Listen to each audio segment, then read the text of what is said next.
A não ser que eu me convença de que eu estou errado, eu estou preso à minha crença pelos textos da Bíblia. Minha consciência está cativa à palavra de Deus. Aqui estou. E assim será. Que Deus me ajude. Amém. Em meio à tirania da sabedoria humana, permanecer na Escritura somente. Em meio à opressão da autoajuda, permanecer na graça somente. Em meio ao jugo da religiosidade, do legalismo, permanecer na fé somente. Manipulação dos falsos senhores, permanecer em Cristo somente. Em meio à idolatria do orgulho, permanecer em glorificar a Deus somente. 5 solas. João. O livro de João, lá no Evangelho, João 20. Deixem aberto aí, que daqui a pouco a gente volta e conversa um pouquinho sobre essa história. João é o último Evangelho, é um homem muito especial, porque ele tem um ministério grande, né? Ele acompanhou Jesus por muito tempo, ele escreve várias coisas, escreve aqui o Evangelho, escreve mais cartas, escreve Apocalipse, e a gente vai ver uma visão que ele dá sobre uma história que vocês conhecem. Mas antes eu queria fazer uma pergunta para vocês. Qual é a diferença que existe entre ser cético e ser incrédulo? O que vocês veem com isso? O que uma pessoa incrédula? Thales, o que é uma pessoa incrédula para você? Que não crê. Boa. Leimar, e um cético, o que é? Sempre achou que era a mesma coisa? Interessante. Vamos ver que tem uma diferença aí, bem interessante. Tem um autor que eu fui buscar lá no O Pensador, um site que tem várias frases, e eu achei muito bonita esta frase, que a Larissa vai colocar aí atrás para vocês, diz assim, ó: a dúvida é uma pergunta sincera, descrença é não querer ouvir a resposta. O incrédulo, como o Thales falou, parece que é aquele que não quer crer. E o cético é aquele que duvida, que ele não acredita, talvez. Nós vamos olhar a história aqui de um homem que muitas vezes a gente o classifica como o discípulo que não creu.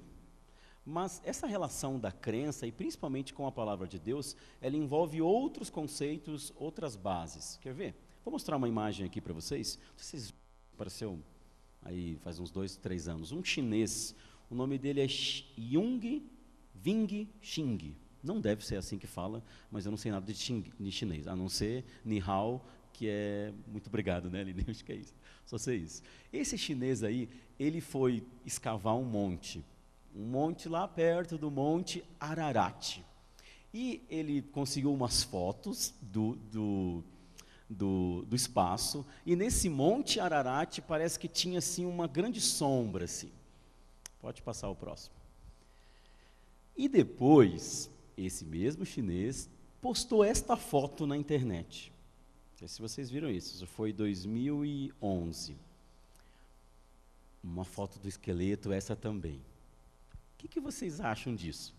Monte Ararat, lembra o quê?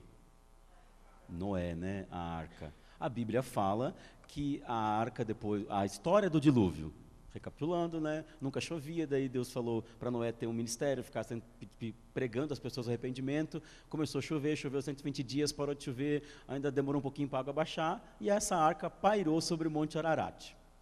Outra coisa que vocês lembram, como é que era o tamanho das pessoas, quantos anos as pessoas viviam na época de Noé? Muitos, né? 800, 900. Qual o tamanho que elas tinham? Se elas eram perto de Adão, Adão era bem grande, né? Vocês acham que essa foto, esta questão de ver uma sombra em cima do monte, é verdadeira? Vocês são céticos ou incrédulos? Vocês acreditam que pode ser a Arca de Noé? Ou vocês ficam meio duvidando? Pode ser, como não pode, né? Eu ia falar uma coisa, mas não posso. Será que sim? Será que não? Pode ser. O que vocês acham? Quem acha que é cético? Não acredito, não deve ser. Isso aí não deve ser esqueleto de Adão, não. E quem duvida?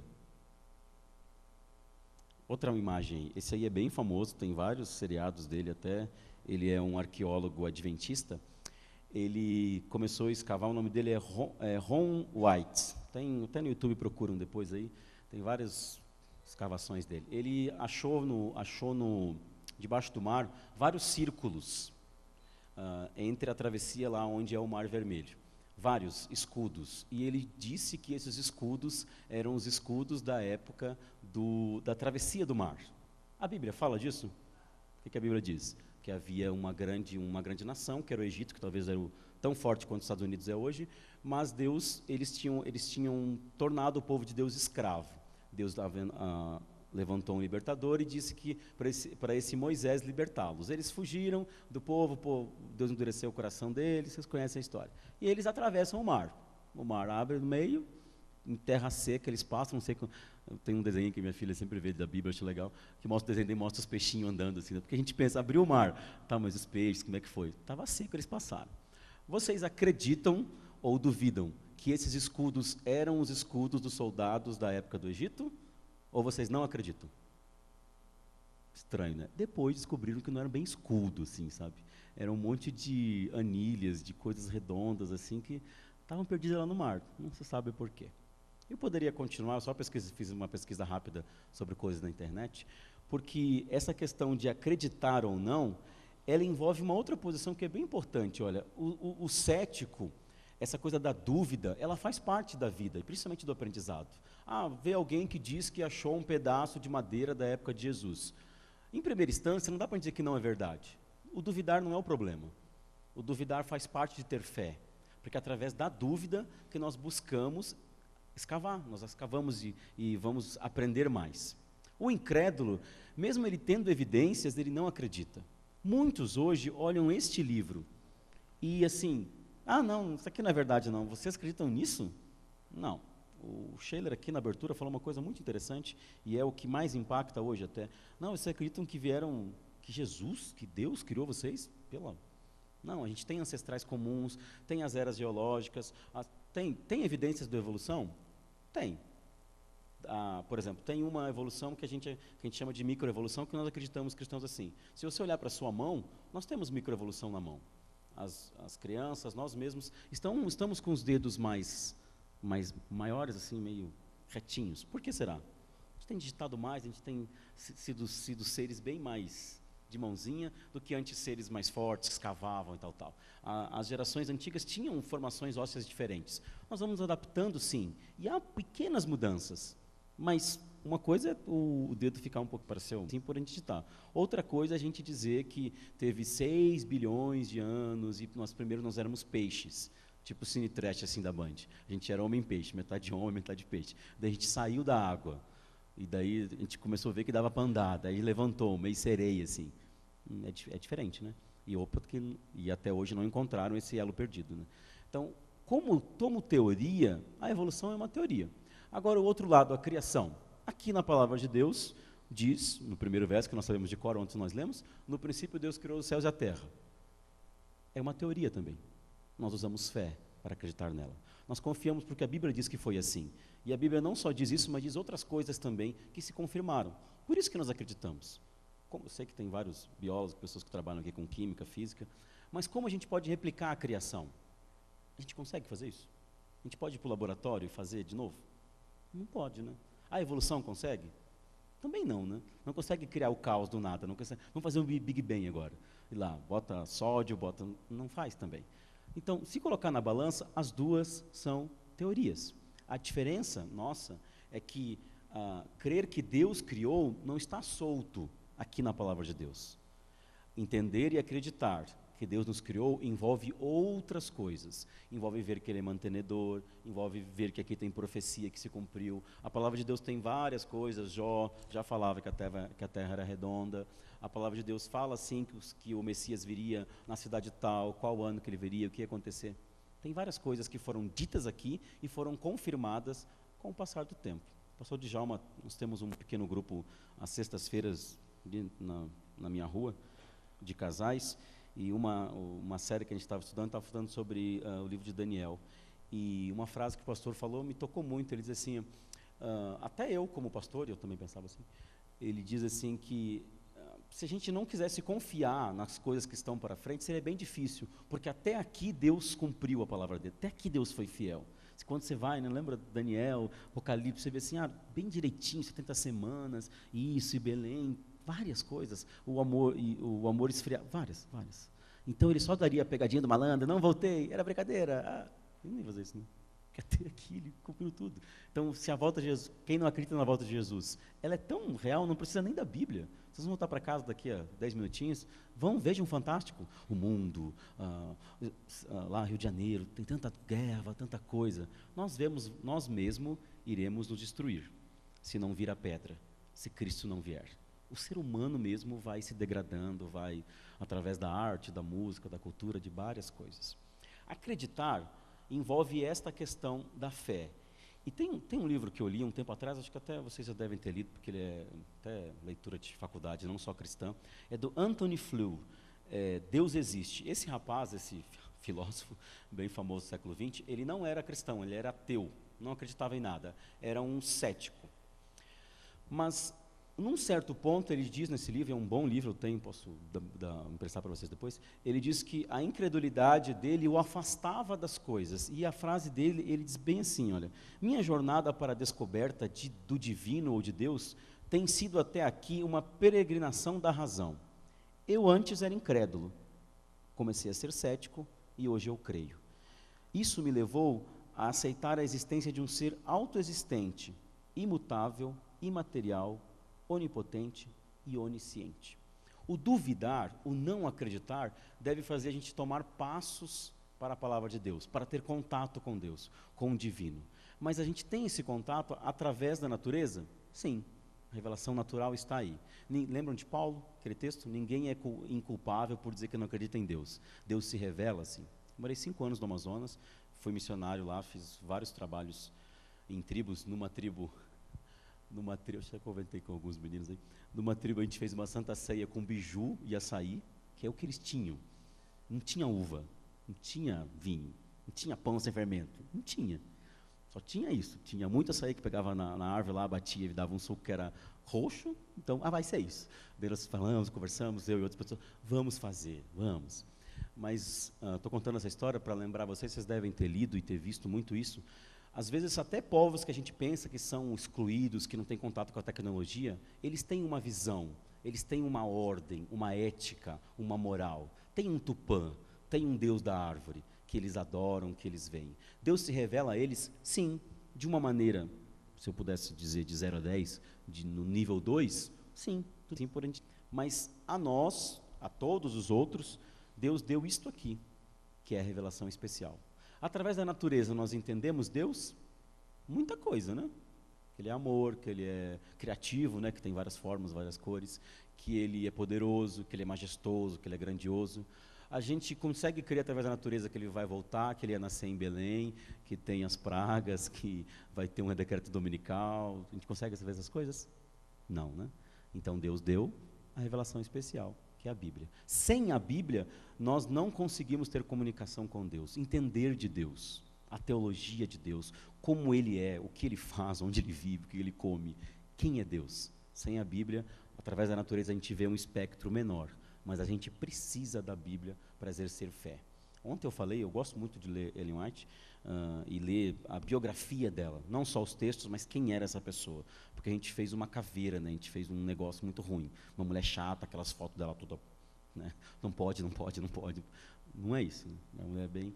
E tem essa experiência que ela teve de falar que é a luz menor que aponta para a luz maior, de ter o contato com a Bíblia, com o amigo Jesus, de perder o filho com 17 anos com pneumonia e ficar muito triste, não entender o grande conflito, e Deus ir conversando com ela, se revelar a ela escrever Desejar a Todas as Nações, e depois o grande conflito. E ela sempre expõe e fala como profeta do tempo do fim, mostrando este livro, a Bíblia. Vamos ler aí o texto que eu disse para vocês, para nós entendermos um pouquinho do papel da palavra de Deus na nossa vida. É João 20. João 20, do verso 19 ao verso 25. Uma história bem conhecida. É um momento bem especial da vida de Jesus com os seguidores dele, com os amigos dele. Aqui eu leio na Nova Versão Internacional. João 20, 19 até o 25. Ao cair da tarde daquele primeiro dia da semana, o domingo, estando os discípulos reunidos à porta, trancadas, por medo dos judeus, Jesus entrou, pôs-se no meio deles e disse: Paz seja com vocês. Tendo dito isto, mostrou-lhes as mãos e o lado. Os discípulos alegraram-se quando viram o Senhor. Novamente Jesus disse: paz seja com vocês, assim como o Pai me enviou, eu os envio. E com isso soprou sobre eles e disse: recebam o meu espírito. Se perdoarem os pecados de alguém, estarão perdoados. Se não os perdoarem, não estarão perdoados. Que experiência, né? Você passa fisicamente um momento com Cristo, você passa pela dor da separação, da morte, que todos nós já passamos com entes queridos, e de repente você está com medo, você foge, está trancado, com medo que vão vir te pegar, porque você é seguidor deste homem, desse Nazareno. E do nada, quebrando todas as leis da física, Jesus aparece no meio deles e diz: paz seja com vocês. E eles olham: como assim? O que Jesus faz? Para aquele que é cético, ou aquele que é incrédulo, ele mostra evidências. Quais eram? As marcas, né? Buraco na mão, como o desenho diz. Mostram as mãos feridas e mostra o lado. Por quê? Lembram da cruz? O que aconteceu? Foi crucificado, né? E lembram no momento lá que deram alguma coisa meio entorpecente para ele lá e furaram o lado dele. Então, lembram? Aconteceu isso aí há alguns dias. Então, vejam, está aqui, ó. Vamos continuar na história? Olha quem aparece. Ou Pedro, ou esse cara, sempre assim. E Pedro disse, ou o Tomé aparece. Aqui no verso 24, diz bem assim, ó, do 24 ao 29. Tomé, chamado Dídimo, um dos 12, não estava com os discípulos quando Jesus apareceu. Os outros discípulos lhe disseram: vimos o Senhor. Mas ele disse: se eu não vir as marcas dos pregos nas suas mãos, ou não colocar o meu dedo onde estavam os pregos, e não puser a minha mão no seu lado, não vou acreditar nisso não, essa é história para boi dormir. Uma semana mais tarde, os discípulos estavam outra vez ali com Tomé, agora Tomé estava junto. Apesar de estarem trancadas as portas, Jesus entra de novo, pôs-se no meio deles e diz: paz seja com vocês. Verso 27, Jesus disse a Tomé: coloque o seu dedo então. Coloque aqui, veja as minhas mãos, estenda a mão e coloque-a no meu lado.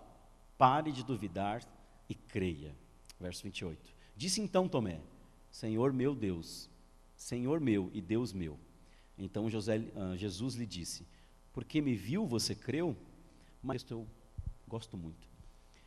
Felizes são os que não viram e creram. Jesus realizou na presença dos seus discípulos muitos outros sinais milagrosos, que não estão registrados nesse livro, verso 31. Mas estes foram escritos para que vocês creiam que Jesus Cristo é o Filho de Deus e, crendo, tenham vida em seu nome. O Tomé ouve essa história, ele não acredita, ele faz a prova. Eu quero acreditar nisso, se ele me mostrar eu vou acreditar. Depois, uma semana, Jesus aparece e faz então a pegadinha com Tomé. E Jesus não estava lá, né? Como é que Jesus sabia que ele falou isso? Você não falou que ia colocar o dedo? Então vem, coloca. Quando ele vê a evidência, o que ele faz? O cético duvida. Tomé é cético aqui, sim. Ele duvida, mas como ele apareceu? Ele morreu. As pessoas morrem e não volta do nada, não. Não pode, apareceu, estavam trancados e de repente apareceu ali, mas era um fantasma, era ele mesmo, era alguém. Como assim? Ele duvidou. Não sei quantas perguntas apareceram na cabeça do Tomé. Na minha apareceram essas que eu falei, se tivesse passado por isso. Mas Jesus, quando aparece e põe à prova Tomé, o que ele fala? Você é meu Deus, o meu Senhor. Ele acredita. O incrédulo diz: não é, você deve ter furado você mesmo, você deve ter alguma coisa, você deve ser curandeiro, você deve ser... O cara incrédulo, queridos, você pode... Eu lembro de Jesus, eu sou assim, e às vezes... Como a gente tem às vezes a postura de tomar a Bíblia ou ler a Bíblia com o nosso olhar. Mas quando a gente vê algumas coisas, eu gosto da ironia de Deus. Como Deus às vezes é engraçado. E Jesus fala assim, cara, se aparecesse Moisés aqui, se viesse Abraão, se aparecesse um anjo aqui, vocês não iam acreditar. Eu estou aqui, eu sou o Deus. Vocês querem ver Deus? Vejam a mim, eu estou entre vós. E vocês não acreditam. Eu vim para vocês, vocês não querem. Então não vem essa balela dizer que tem que... O incrédulo pode abrir esse céu aqui, aparecer um... Não vai, deve ser ter maquiado, tem um monte de engenheiro aqui, deve ter aberto. Pensa bilhares de coisas. É através da permissão que nós damos ao Espírito, que mesmo duvidando, nós começamos a crer. E a fé, ela é um hábito. Nós devemos exercer isso. Mas se você se fechar, e mesmo com tantas evidências que tem, você não quiser acreditar, não vai ser o Adriano, não vai ser o Djalma, o Novo Tempo, o Luiz Gonçalves, o Leonardo Gonçalves, qualquer Gonçalves da vida, os daqui, não vai ser ninguém. Não adianta. Não adianta, sabe? Parece, o incrédulo, ele não tem essa capacidade, assim, perdeu, acho que o lobo temporal foi machucado, não sei. O coração se afastou, não adianta. Você me lembra da voz do Espírito? Não ouve mais. Aqui Tomé, ele fala isso, e Jesus fala algo, e eu encerro com isso, porque esse texto me emociona muito, porque Tomé, o ditado popular que vem de Tomé, dessa história. Qual é o ditado? Precisa ver para crer, né? Então, só acredito se eu ver. Só fala, bate no peito, diz, né? O que Jesus fala aqui no verso 29? Porque você me viu, Tomé, você creu. Faz a pergunta, né? E depois ele diz a afirmação. Felizes são os Gils, os Neymares, as Saras, as Julianas, que não viram, mas creram. A visão, e não só a visão, mas os sentidos fazem parte de quem nós somos. Nós somos sensoriais. Nós precisamos cheirar, ouvir, tocar. A gente brasileiro ainda mais, né? A gente gosta de... Vocês mineiros também muito mais, né? A boca também que comem bem e cozinham bem. A gente faz parte da vida disso. Até a ciência fala isso, né? E vocês devem conhecer várias pessoas. Às vezes, quando não tem um sentido, parece que o outro, né? Aumenta, assim, quem tem dificuldade visual, deficiência visual, às vezes ouve muito mais e assim por diante. Jesus pega esses sentidos, ele não repreende isso. Ele apenas diz, se você queria ver, eu mostrei, você acreditou, né? Tudo bem, troféu joinha para você. Mas terão aqueles que não vão ver, aqueles que não ouviram, aqueles que não tocaram. E mesmo assim, eles creram. Ele estava falando de mim, porque eu não vi Jesus, não toquei em Jesus, não esperei ele passar para pegar uma roupinha ali, não fiz nada disso. Através da palavra de Deus, por isso que é a exclusividade da Bíblia. Através da Bíblia, eu e você cremos. Jesus apareceu a nós, eu poderia dizer que sim, né?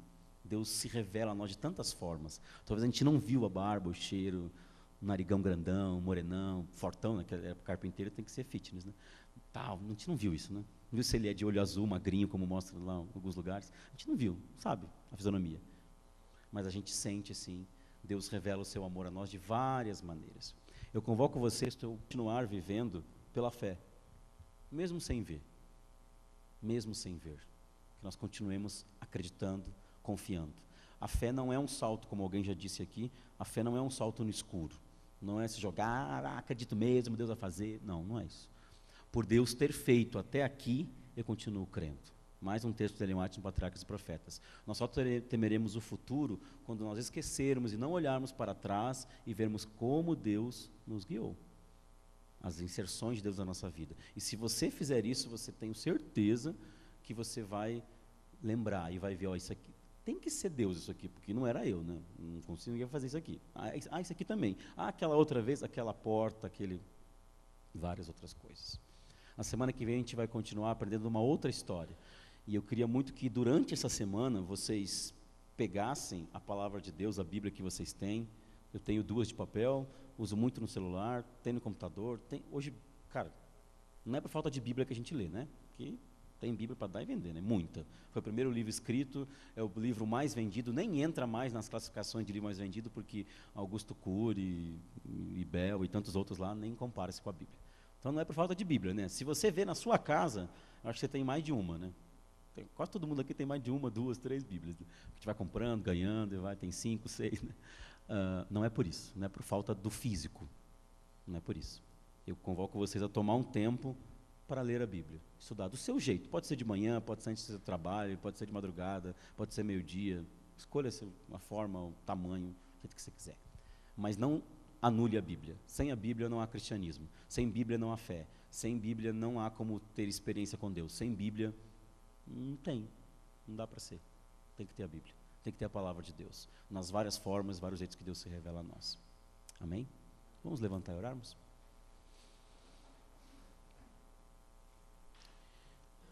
Pai, nós lemos uma história na Tua palavra que parece longe, parece que não acontece, mas é a história da nossa vida. Nós somos os Tomés modernos.